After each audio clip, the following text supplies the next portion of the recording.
सभी को प्रणाम। डे 1 to 7 हमारी भावी पीढ़ी और उसका नव निर्माण।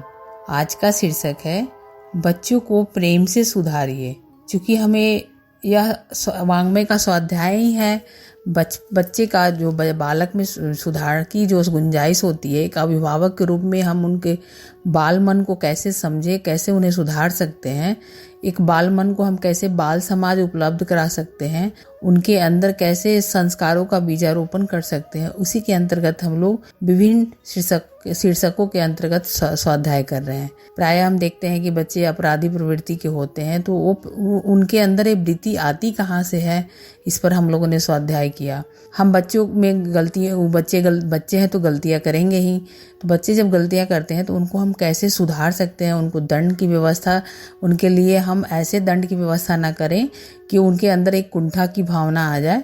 दंड देनी चाहिए, लेकिन शारीरिक दंड नहीं, बल्कि उन्हें मौन होकर उनको हम अपने विभिन्न तरह के आदर्शों को उपस्थित करके भी उनको हम दंड दे सकते हैं। उनके अंदर अपराधी प्रवृत्ति है, उनको एहसास करा सकते हैं। तो इसलिए बच्चों में सुधार की गुंजाइश तो होती है, लेकिन उनको हम रचनात्मक ढंग से करें। अभी तक हम लोगों ने यही स्वाध्याय किया। इसी में आज है कि बच्चों को प्रेम से सुधारिए। कई परिवारों में इस विचार के लोग होते हैं कि बच्चों को सुधारने, उनकी बुरी आदत छुड़ाने और उन्हें अच्छा बनाने का एकमात्र उपाय उन्हें समय समय पर धमकाते रहना तथा शरारतों के लिए दंडित करना है। इस विचार से लोग अपने बच्चों को डराने, धमकाने, प्रताड़ना देने में अधिक विश्वास रखते हैं। लेकिन प्रताड़ना और दंड की प्रतिक्रिया बच्चों के लिए घातक और अनर्थकारक ही होती है। भयवश कदाचित बच्चे अपने अभिभावकों के मनोअनुकूल चलने और रहने भी लगे तो भी वे पीठ पीछे उदंडता करने, बदमाशियां सीखने का रास्ता पा जाते हैं। बच्चा अपने माता पिता के डर से दोहरी जिंदगी जीने लगता है, सामने कुछ और पीछे से कुछ। यहाँ पर इस पैराग्राफ में बताया जा रहा है कि हम प्रायः सोचते हैं कि हम बच्चों को डरा दे, धमका दे, डर से बच्चा गलती नहीं करेगा। लेकिन यहाँ पर बच्चे की धीरे धीरे उसके अंदर की जो वृत्ति होती है दोहरी होती चली जाती है। हमारे सामने डर कर वो व्यवहार कुछ और करता है और हमारे पीछे हमारे नज़रों से छुपकर उसका व्यवहार कुछ और होता है। ऐसे में बच्चा कंफ्यूज कर जाता है और उसके अंदर एक अलग तरह की वृत्ति उत्पन्न होने लगती है। दंड और प्रताड़ना बच्चों को भयभीत बनाकर उन्हें कुंठित तो करती ही है, माता पिता के प्रति उनमें अवमाननापूर्ण रवैया बढ़ने लगता है और वे अपने अभिभावकों को श्रद्धा और सम्मान की दृष्टि से देखने के स्थान पर शत्रु और अवमानने की दृष्टि से देखने लगते हैं। कहा जाता है कि बच्चों की मन स्थिति इस योग्य नहीं होती है कि उन्हें हर ऊंच नीच समझाई जा सके। इसलिए उन्हें सही मार्ग पर रखने के लिए केवल प्रेम ही काफ़ी नहीं है, कुछ डरा धमका कर रखने की सतर्कता भी बरतनी जानी चाहिए। यह ठीक है कि अधिक शरारती बालकों के लिए यत्किंचित दंड देना भी आवश्यक है, लेकिन यह भी स्मरणीय है कि बच्चों की शरारतें दंडनीय तब बनती है जब उन पर आरंभ से ही ध्यान न दिया जाए। छोटे बच्चे की हर उदंडता को पहले तो लाड़ प्यार के वशीभूत होकर सहा जाता है, यहाँ तक कि प्रोत्साहित भी किया जाता है। अक्सर घर के बड़े बूढ़ों के पास जब छोटे बच्चे किसी की मारपीट की शिकायत करते हैं तो हंसते हंसते वे कह देते हैं कि वह मारता है तो तू भी मार। लेकिन यही निर्देश जब बच्चा कोई अच्छी बात समझकर अपने मन में बैठा लेता है और थोड़ा बड़ा होने पर मारपीट करने लगता है तो वही आदत बड़े बूढ़ों को भी खलने लगती है। प्रायः हम बच्चे को उसकी गलतियों को बच्चा का गलती समझकर इग्नोर कर देते हैं या फिर उसे हंसी खेल में प्रतिशोध की भावना सिखाते हैं कि अगर वो गलती कर रहा है, वो मार रहा है तो तू भी उसे मार, तू बहादुर बनेगा अगर ऐसा मारता है तो ऐसा करके हम उसे अगर उस तरह की बातें सीख देते हैं तो उनके अंदर क्या होता है, धीरे धीरे मन में बैठने लगता है कि यह शायद सही निर्णय होती है। लेकिन वही जब बच्चे बड़े होने लगते हैं तो उनके अंदर ये चूंकि वृत्ति का बीजारोपण हो चुका होता है, तो फिर वो आगे हमारे कहने से नहीं सुधरते हैं। इसके विपरीत यदि आरंभ से ही ध्यान रखा जाता तो स्थिति यहाँ तक नहीं पहुँच सकती थी। बड़ों की गलती से बच्चे सीखते हैं और जब वे जानबूझकर गलती करने लगते हैं तो बड़े दंड भी उन्हें ही देने की फिक्र करते हैं। बच्चों के लालन पालन में विवेक और उचित अनुचित का पूर्व विचार तो आवश्यक है ही, साथ ही यह भी जानना आवश्यक है कि उसकी ध्वंसात्मक प्रवृत्तियों को कैसे नियंत्रण में रखा जाए। बच्चा जन्मजात ध्वंसात्मक प्रवृत्ति लेकर आता है।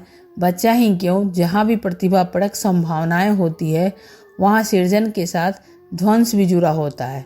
यही कारण है कि शरारती बच्चे सामान्य बच्चों से अधिक प्रतिभा संपन्न होते हैं। उन्हें यदि समुचित दिशा दी जा सके, सृजन की ओर अभिमुख किया जा सके, तो उनकी प्रतिभा को खुलकर बाहर आने का अवसर मिलता है।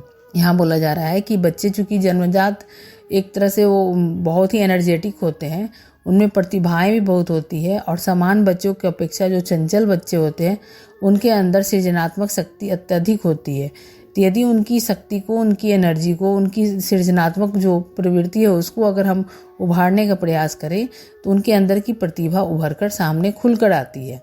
स्मरणीय है कि दंड की प्रतिक्रिया कभी लाभदायक नहीं होती। स्वभावतः शरारती बच्चों को प्रेम से ही सुधारा जा सकता है, न कि दंड और प्रताड़ना से। अपने बच्चों से सभी कोई प्रेम करते हैं, पर उनकी शरारतों से खींचकर उन्हें रोकने का कोई चारा न दिखाई देने से वे दंड का ही सहारा लेते हैं। उन्हें समझना चाहिए कि प्रेम से श्रेष्ठ और कारगर उपाय नहीं है। दंड और प्रताड़ना ही नहीं, दूसरा भी उपाय उसका है। प्रेम पूर्वक बच्चों को सही दिशा किस प्रकार दी जा सकती है, यह एक स्वाभाविक प्रश्न है। बच्चों के प्रति प्रेमाभिव्यक्ति का रूप एक ही है, उन्हें पुरस्कार देना। पुरस्कार फिर वह चूम कर दिया गया हो या थपथपा कर, शाबाशी देकर, अथवा कोई खिलौना या मिठाई देकर। बच्चे इसी रूप में प्रेम का परिचय प्राप्त करते हैं और अनुभव भी। कुछ लोगों के लिए यह आश्चर्य के कारण हो सकता है कि जो बच्चे दंड से नहीं सुधर सकते वे प्रेम और पुरस्कार से सुधरते हैं। पुरस्कार प्रोत्साहित करने के लिए दिया जाता है, तो क्या शरारत करने पर पुरस्कार द्वारा उन्हें प्रोत्साहित किया जाए? यहाँ वस्तुतः जो पुरस्कार प्रोत्साहन नहीं, एक दिशा है। किसी खेल में अव्वल आने पर पुरस्कृत किया जाता है कि वह और अच्छा खेले और अच्छा पढ़े। प्रोत्साहन उसे दिशा मिलने से प्राप्त होता है, न कि पुरस्कार से। अन्यथा तो पिछड़े बच्चे भी जो होते हैं, जो खेल कूद में आगे होते हैं, और कमजोर बच्चे को पुरस्कृत कर भी उन्हें पढ़ने में आगे और खेलने में अच्छा बनाया जा सकता था। लेकिन ऐसा होता नहीं है। किसी क्षेत्र में कोई सफलता प्राप्त कर लेने के बाद ही बच्चों को पुरस्कार द्वारा यह अनुभव कराया जा सकता है कि उन्हें इस दिशा में आगे बढ़ना चाहिए। यहाँ बताया जा रहा है कि बच्चा जिस दिशा में अच्छा कर रहा हो, अगर हम उसे पुरस्कृत करते हैं तो उसके अंदर आगे बढ़ने की मनोबल बढ़ती है, उसके अंदर एक प्रेरणा जाती है कि वह सही दिशा में जा सके या सही दिशा में वो जा रहा है और उसमें और अच्छा करे। एक डर यह भी रहता है कि बच्चे में पुरस्कार के प्रति ज़्यादा लगाव उत्पन्न हो गया तो उसमें घूस जैसी आदत पड़ जाएगी। वह कहने लगेगा कि जब तक मुझे अमुक चीज़ न दी जाती या अमुक ढंग से मेरे मनोनुकूल कार्य नहीं किया जाता, तब तक मैं न तो पढ़ूंगा और न ही आज्ञा मानूंगा। निश्चित रूप से इस स्तर का पुरस्कार घूस ही बन जाता है। अतः पुरस्कार में परिवार के सभी सदस्यों को शामिल करना चाहिए। कहा जा सकता है कि तुम यदि 2 दिन तक अपने कपड़े साफ रखोगे तो हम लोग बाजार चलेंगे, या तुम आज का पाठ पूरा करोगे तो हम सब एक कहानी सुनेंगे। इस तरह से भी पुरस्कार देने की बात की जा रही है, जिसमें बच्चों के मोरल सपोर्ट भी दिया जा सकता है और उनके अंदर की वृत्ति को भी स्ट्रॉन्ग किया जा सकता है कि वो और सही दिशा में सही काम करें। इस प्रकार के पुरस्कारों से बच्चों को दिशा और उनको आगे बढ़ने का प्रोत्साहन तो मिलता ही है, परिवार के अन्य सदस्यों की प्रसन्नता का ध्यान रखने की वृत्ति भी विकसित होती है। बच्चों में जहाँ यह वृत्ति होती है कि उसके कार्यों को सराहनापूर्ण दृष्टि से देखा जाए, वहीं यह वृत्ति भी कम नहीं होती कि घर के लोग उससे प्रसन्न हो। दूसरों को प्रसन्नता देकर आनंद अनुभूति प्राप्त करना मनुष्य स्वभाव का एक गुण है। बच्चों में यह वह भी होता है, यदि उसे आरंभ से ही विकसित किया जाए तो आगे चलकर मानवीय व्यक्तित्व की अन्य विशेषताओं से संपन्न बनाया जा सकता है। अक्सर तो देखा जाता है कि अभिभावक दंड देना आवश्यक समझकर बच्चों को उतना दंड नहीं देते जितना कि अपनी खीज उतारने के लिए। घर में कोई बात हो गई हो, पति से मनमुटाव या कहा सुनी हो गई हो, तो माताएं सारा गुस्सा अपने बच्चों पर उतारती हैं, बात बेबात पर उन्हें पीट देती हैं। इस प्रकार अकारण ही बच्चों को डांटना फटकारना उन्हें भीरू और दब्बू बना देता है, अथवा उन्हें भी अपने माता पिता की नकल करना सिखा देता है। छोटी बालिकाएं अपनी गुड़ियाओं को उसी प्रकार डांटती है जैसे कि माँ उन्हें डांटती है। घर में फटकार खाकर आए हुए बालक स्कूल में अपने छोटे साथियों से मारपीट करते हैं और उन्हें दबाते और धमकाते हैं।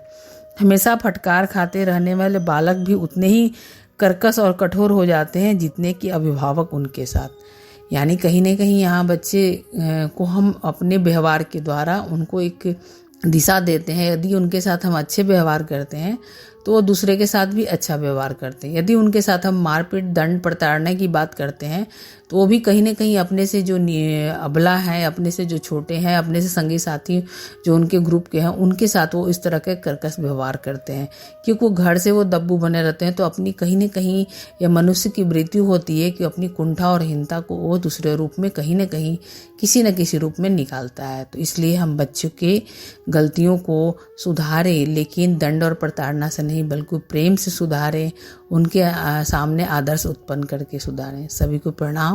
अब हम लोग नेक्स्ट डे मिलेंगे। हमारे YouTube चैनल को सब्सक्राइब करें और बेल आइकन को दबाकर ऑल पर क्लिक करें ताकि आने वाले सभी वीडियोस की नोटिफिकेशन आपको मिलती रहे।